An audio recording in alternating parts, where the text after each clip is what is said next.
Hey guys, welcome back to my channel. And today's video is when they're your stalkers and they want you all for themselves. Please don't forget to subscribe, like, and share, and let's get going. You'd started noticing the little things about 2 months ago. A misplaced pen, a textbook suddenly shifted on your desk, or the faint familiar smell of smokeless gunpowder and spicy cologne clinging to the air near your locker. It was too precise to be coincidence, too frequent to be forgetfulness. You know deep down that you were being watched, and the knowledge felt like a cold stone settling in your stomach. It was always one of them, but never together. You were sitting alone in the common room late one evening, trying to cram for an advanced heroics theory test. The silence was broken by the sharp, decisive slam of the door opening. Katsuki Bakugo stood there, leaning against the frame, his customary sneer etched onto his features, although his eyes were sharper, more focused than usual. He wasn't glaring at the room, he was glaring at you. "The hell are you still here for, idiot?" he demanded, shoving off the door to walk towards your table. You jumped slightly, pressing a hand to your chest. "Bakugo, you scared me. I was just studying. I need to finish this chapter." He pulled up a chair across from you, with a screech that made you wince, kicking his feet up onto the empty stool next to him. "You've been here since 6. It's almost 11. You're going to burn yourself out." "I'll be fine," you insisted, trying to refocus on the dense text. "I need this score." He scoffed, but the sound was surprisingly devoid of any real malice. It was just possessive. "Yeah, and then what? You get sick from lack of sleep and miss training tomorrow. That's wasted potential, damn it. My rival can't afford wasted potential." "I'm not your rival, Bakugo. We're just classmates," you muttered, knowing damn well that it was futile to argue the semantics. He leaned forward, placing his hand palm down right over the paragraph where you were writing, effectively blocking your vision. His gaze bored into yours, intense and demanding. "Listen up. I know you're smarter than this. You don't need to grind yourself down like some extra. You passed this test easily. Now close the book." He tried to gently push his hand away, but his grip on the table was immovable. "Bakugo, seriously, let me study for 5 more minutes."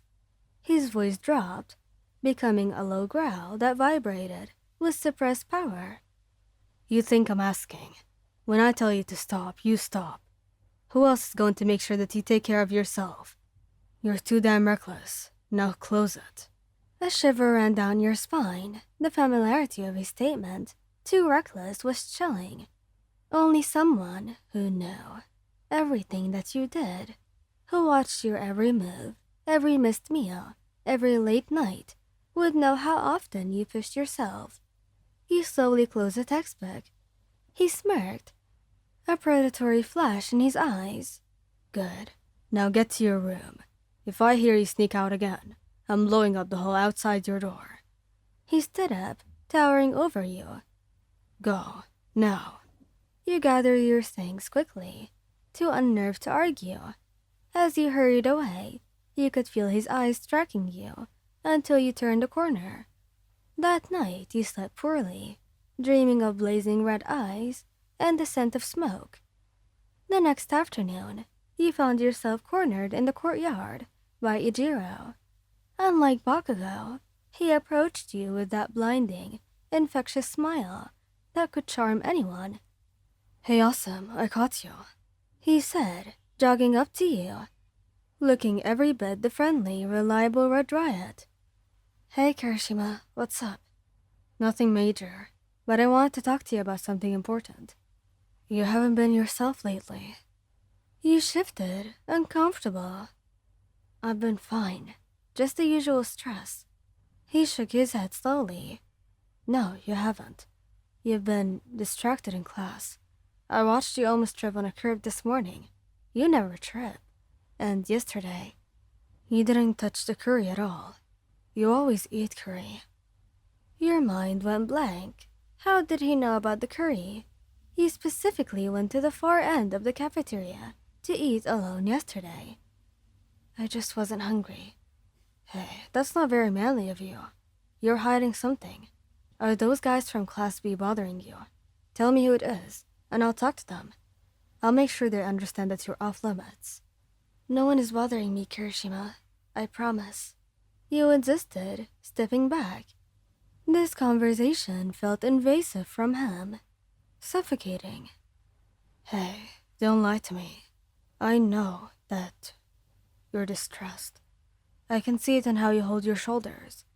He placed a heavy, reassuring hand on your own. Look, you don't have to carry your burdens alone.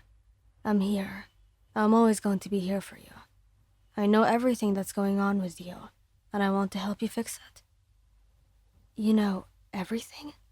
He echoed faintly. His smile returned. I pay attention to the people who matter to me. And you matter, Moyan, more than anyone. I've been watching you for a while now, making sure that no one gets in your way or causes you trouble. Let me protect you, okay? I'm the only one who truly gets what you need. Okay. Thank you. He finally released you. Good. Now get some sleep tonight. I made sure to oil the squeaky hinge on your window earlier. You don't want anything interrupting your rest. You froze, unable to speak as he walked away. Where? The cold stone in your gut became a block of ice. The next day, he decided you couldn't take it anymore. You needed to find the teacher and tell them what happened. He stepped out of the dorms after curfew, intending to use the secured emergency line in the main building.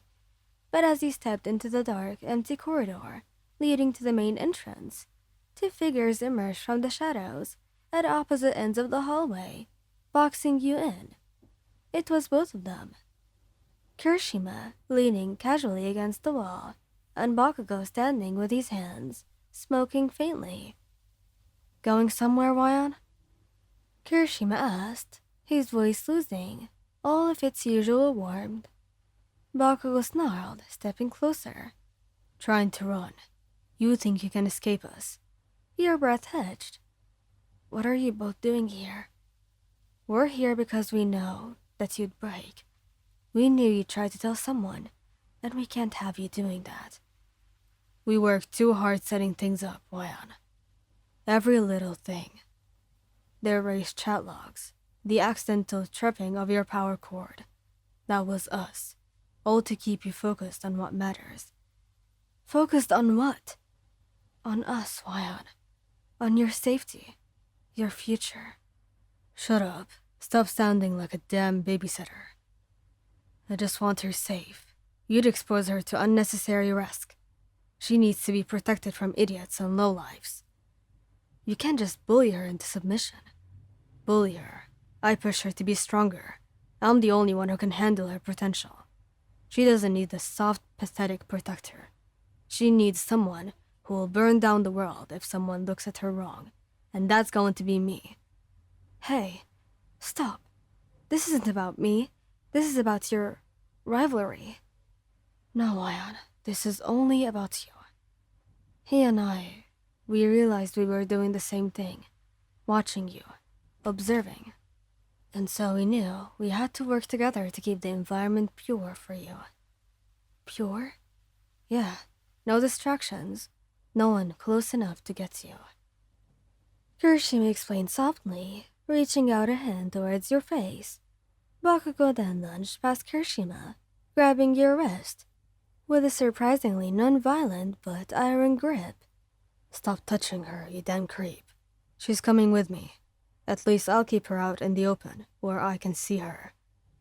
You think I won't follow? If you take her, I'll just be wherever she is. We both know this, Bakugo. He pulled you flush against his side, and then met Kirishima's intense gaze over your head. Listen, wine isn't going anywhere. We're locking this down now. Kirishima nodded in agreement. You're right. No more running. It's time to make her understand. He walked up until he was standing just inches from you and Bakugo, completing the cage. You see, Wayan, you don't have to worry about the future. You don't have to make any more decisions. We've got everything planned out. Your training, your friends, your path. It all goes through us now. Bakugo tightened his hold until you winced. You're ours now, you got that. You're too important. Too perfect to be left to fate. You belong to us, and we are never letting you go. You were trapped, now, immobilized by two of the strongest heroes in training, both obsessed, both determined, and both now united in their goal to keep you forever. You realized then, with a terrifying clarity, that your life was no longer your own, except it was a present for you. Thank you guys for listening. I hope you liked this video. Please don't forget to subscribe, like, and share, and goodbye!